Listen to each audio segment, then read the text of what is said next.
lot of the kind of reading that we've been doing for our class and a lot of the artists that we've met with are really concerned with this question, like, how is the body a source of knowledge? How does the body function as a kind of archive? There's 900 of them, and they were placed all across Lebanon from 2007, which was a year after the war with Israel. Women were feeling so kind of scared and bad about themselves after the war that they resorted to plastic surgery. And of course, the banks made a lot of money off of this. And the billboard itself is just the farthest thing from what like the majority of Arab women look like.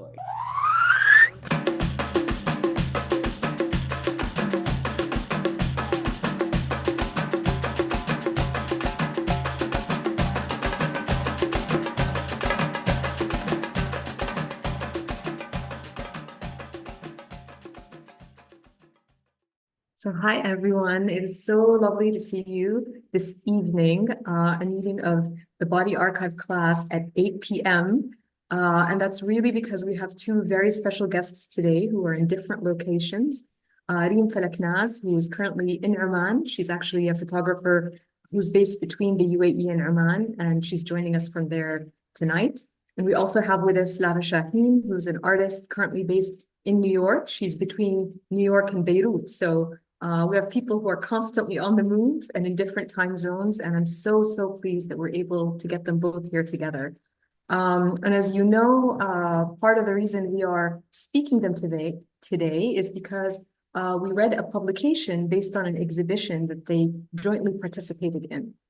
The book was called Swallow This, or Ebla'a in Arabic, and it's based on an exhibition that was that took place at Gulf Photo Plus in Dubai. I was so pleased actually when I attended that exhibition because I walked through that space and I was like, who are these people? Reem and Lara doing such cutting edge stuff that's super interesting. And the vibe around me was super effervescent. Like you could really tell people were engaging with this work. And so I feel very grateful that today we have the both of them with us so that they can tell us a little bit more about their practice, about their work, and also about their collaboration that brought their works, which they had produced independently, together and in conversation. And so just one quick thing by way of context. As you know, a lot of the kind of reading that we've been doing for our class and a lot of the artists that we've met with are really concerned with this question, like, how is the body a source of knowledge? How does the body function as a kind of archive? And I think today we're going to be getting at this question from a slightly different angle, but we're also going to be highlighting how the body itself is shaped by economic, political, and ideological forces that really can dictate, actually, the kind of experiences that certain kinds of bodies can have. And then Nada's work also connects kind of political and economic forces that create certain kinds of pressures that have to do with beauty and beauty standards. And, you know, a lot of her work is focused on Lebanon, but I think could be really understood in much broader terms, not just in the region, but also globally. I'd love to actually just move now to Lara to kind of also get a bit of an overview of her project, sort of what motivated it, how did it start, and what were kind of the main things that you found when you were working on this project. And it's called Bless Your Beauty, and in Arabic, Khalili Jamalik, right? Yes, thank you so much.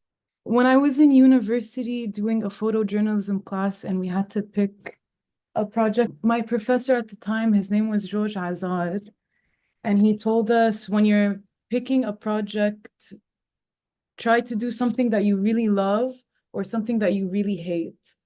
And so when I was trying to think of something for this to apply to the Arab documentary photography program, I decided to go with something that I really hate, which is the way women are treated in Lebanon and just how suffocating it can be in navigating that society as a woman.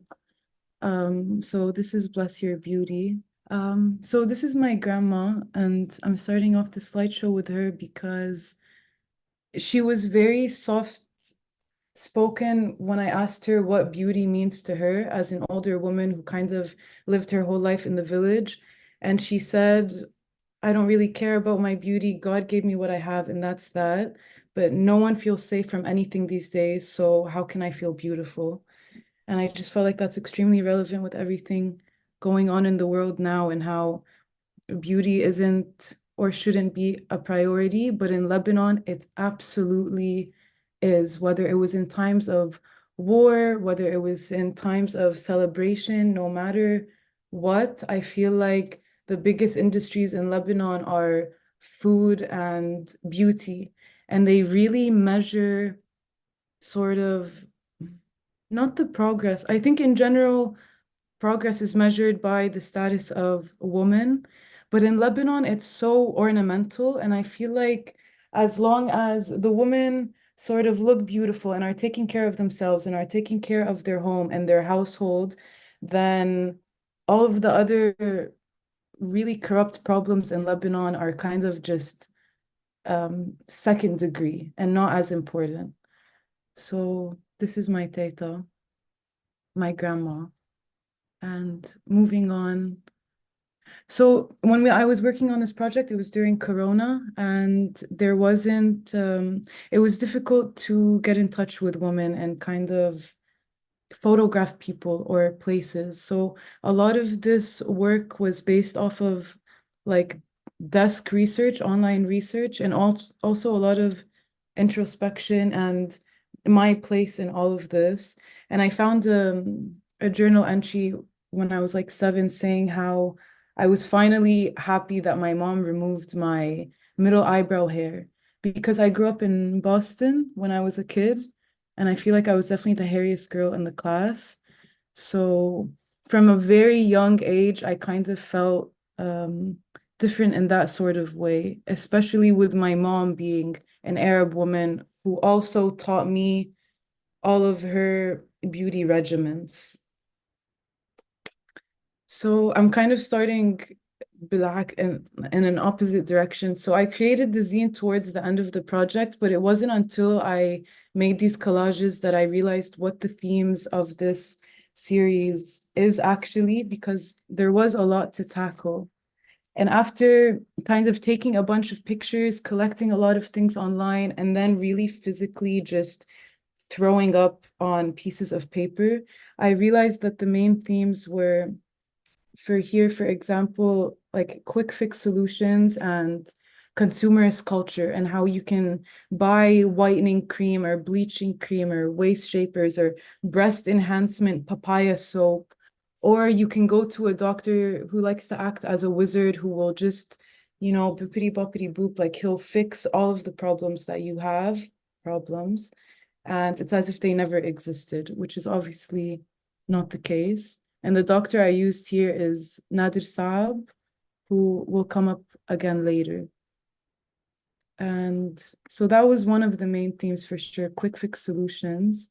Another theme I realized was the culture of self-deprecation that I was seeing with my group of friends, but also realized how present it is in society where women don't really love themselves as much as they're supposed to. And I think especially in Lebanon, because there is so much that's expected of us, especially physically.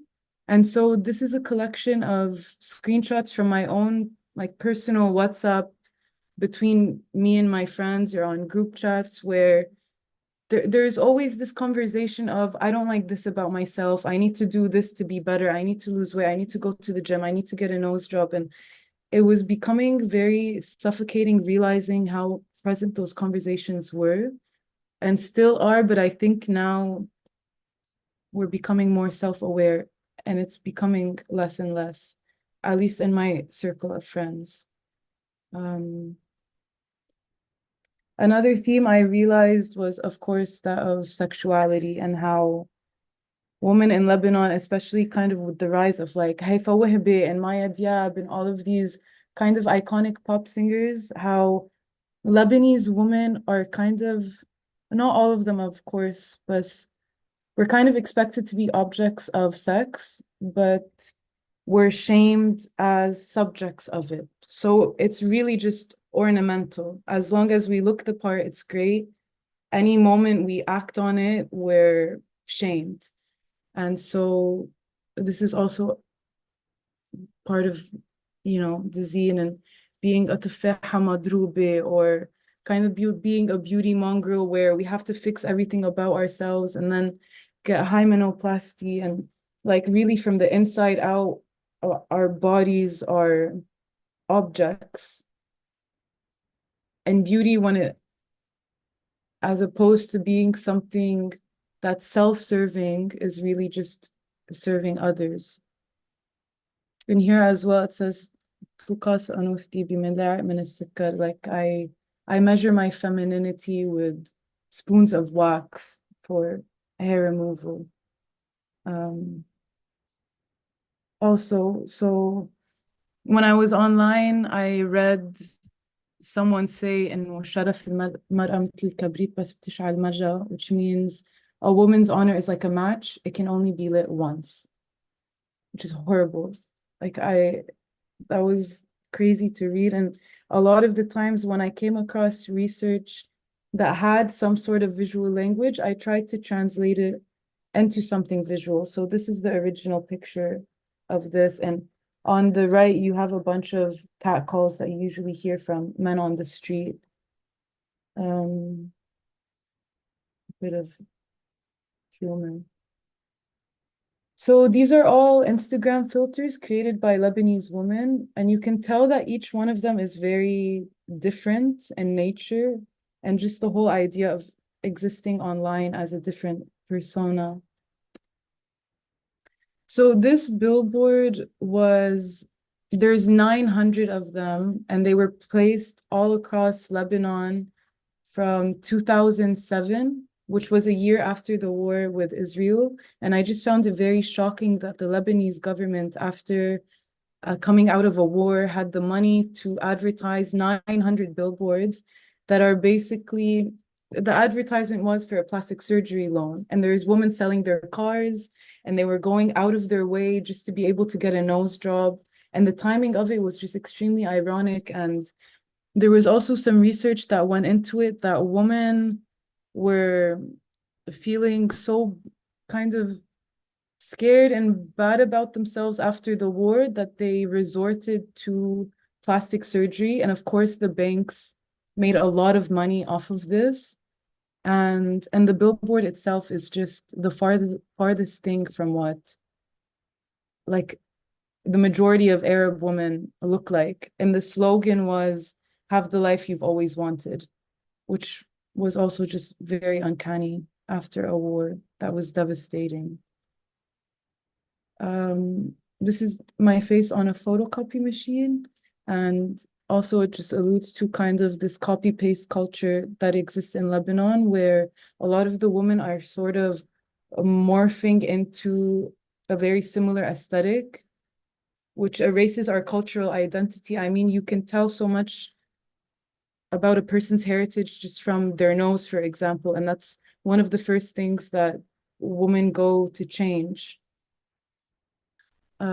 This also, so hymenoplasty is referred to as zipper surgery.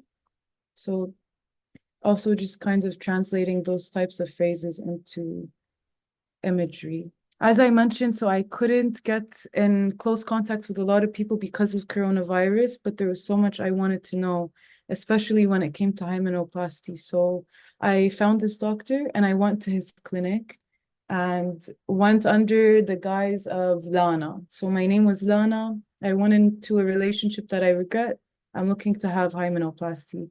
And the whole time he was just trying to convince me of how I need it, and how his clinic, he kind of has a deal with the government, and so he can operate privately here. So this bed has seen many probably scared women who went to get hymenoplasty. So that whole experience was just crazy. I went in there as, like a liberal, confident, modern day woman, and I left feeling so ashamed and thinking that this doctor had a point and that maybe, I mean, I would never truly consider it, but I thought about it for a second, like his manipulative talk worked. And that was on me, who came as not even myself. So I felt so bad for the woman that went there really looking for consultation. I also did something similar with Nadir Saab, who I mentioned earlier, who's an extremely problematic plastic surgeon. There's a woman who died under his hand because he performed liposuction wrong. And I also went in and I kind of had to perform and tell him, like, sort of, what would you fix about me? And he was also extremely inappropriate. His words were very inappropriate. And in this picture, I basically, like, one of the things he said was, your breasts are going to sag like bananas. You should do the surgery sooner rather than later. And yeah, so that was also wild. These are videos, I'm not sure if we have time to play them, but it was basically, my mom had just done her surgery in her shoulder because of how much she's cooked and cleaned within her lifetime. And she still needed to do a mani-pedi, and not only a mani-pedi, but she was talking to the manicurist about the situation in Lebanon and about the inflation and about where the country is headed. And just the combination of all of that together, I thought was very interesting. Oof, sorry. A billboard that's also extremely ironic. And it was this is like in the center of Lebanon, right before Beirut. And just kind of trying to see what the urban landscape had to say about this topic as well, and sort of real versus fake. And of course, the religious influences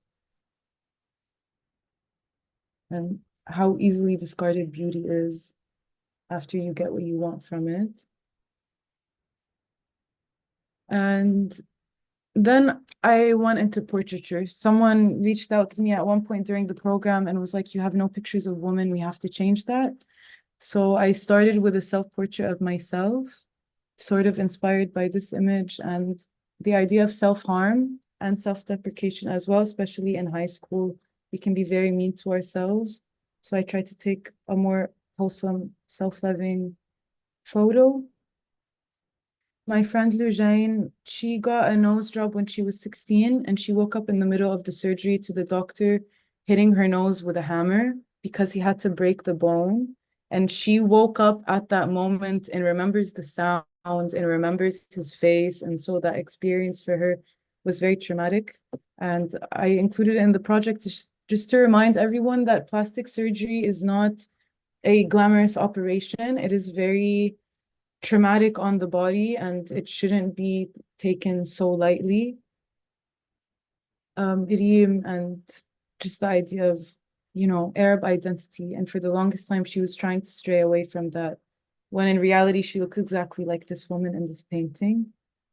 My friend Tala, she got liposuction when she was 14, and it was in an illegal clinic, which the majority of clinics are in Lebanon. And so it was sort of a botched surgery, which was unfortunate.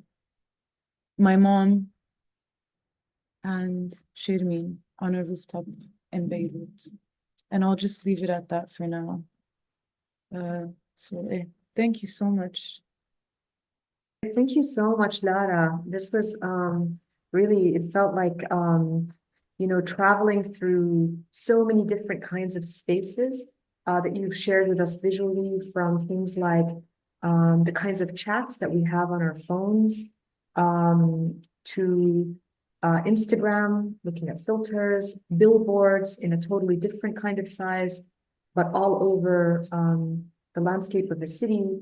And then towards the end, actual bodies of humans in your life, like friends or family members, and really kind of drawing this kind of thread through all of this and asking those questions about what does it mean to have these standards of beauty that on the one hand can be so problematic, suffocating, expensive, painful, yet also so normalized and perhaps not seen as a problem or not talked about as a problem.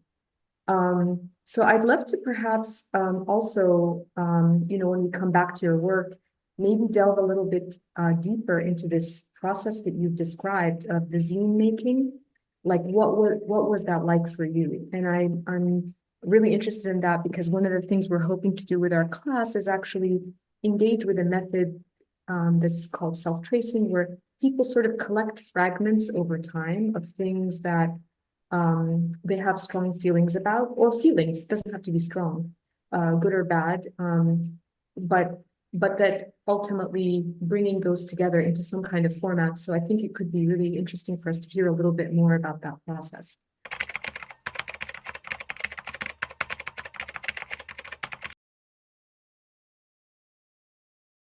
There are a lot of women who reached out and sort of thanked me for representing their emotions and how they feel in Lebanon, especially.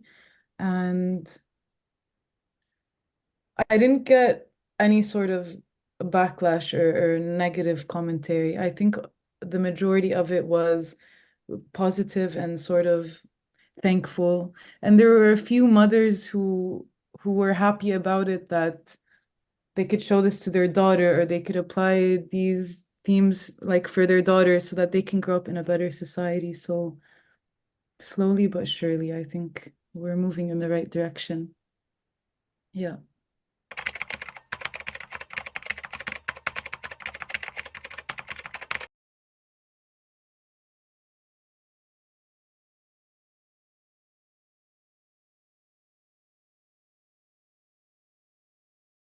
I think recently I I've been surrounding myself with like-minded individuals, so I do kind of exist in a bubble in both places. But in Lebanon, it is more stressful always, because if I go to a family lunch and my nails aren't done, I might hear a comment. Or if I go to a concert and a person wants to talk to me, oh, are you married? Do you have children? And so these things are just a lot more present in Lebanon. So it does get to me even for just the briefest moment. You do internalize more, even if I do have my own bubble of friends. So it's just always about navigating that and remembering what my morals and beliefs are, and kind of just water off a duck's back and not letting so many things get to me.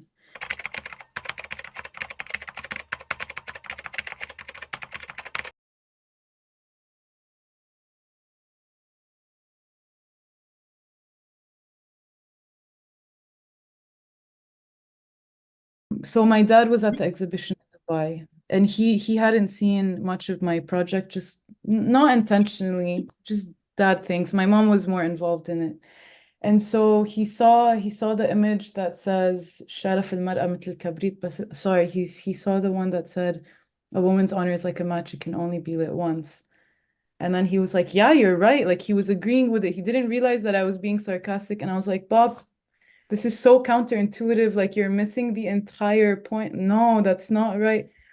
But I didn't really get into it with him, one, because super awkward, but more so because there are it was just a different generation, and I understand why some people do think it's taboo. And I'm not looking for, at least with this project, I wasn't looking to completely change their minds, but more to open them up to these ideas.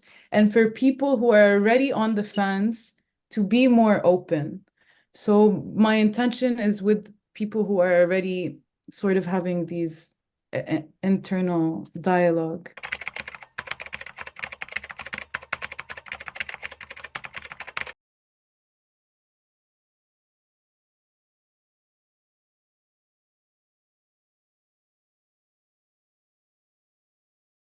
Most definitely. I wish I didn't. I wish I knew nothing about it.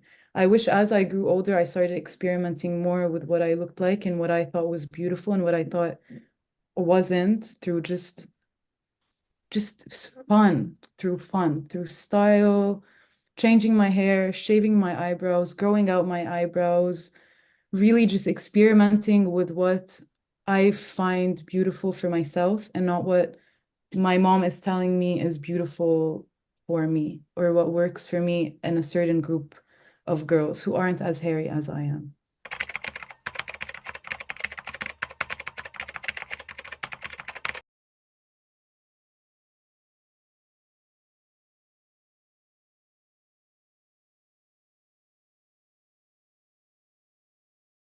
I think the whole project was just one big surprise. I mean, I applied to the program as a very early on photographer. I barely had my camera. I was shook that I even got it. And so just really spiraling and learning more about this topic that at first was just between me and myself, and hearing what everyone else has to say and hearing just like really getting into it, the whole thing was just an unexpected surprise, which is part of the reason why I love it so much and why I think it can continue in different spaces, locations, time frames. So yeah.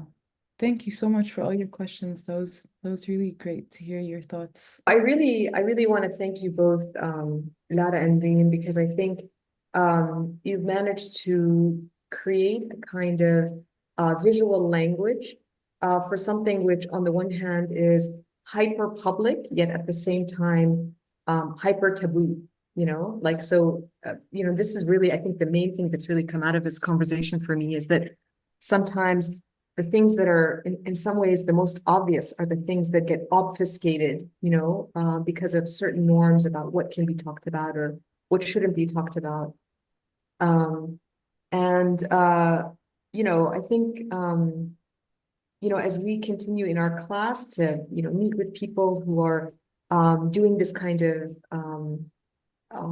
artistic artwork, which is also very research based. So, it's a kind of way of communicating the result of data, like information that's out there in the world, but then putting it in a form that is accessible, that creates conversations, that potentially also can create communities, which I think is really, really important.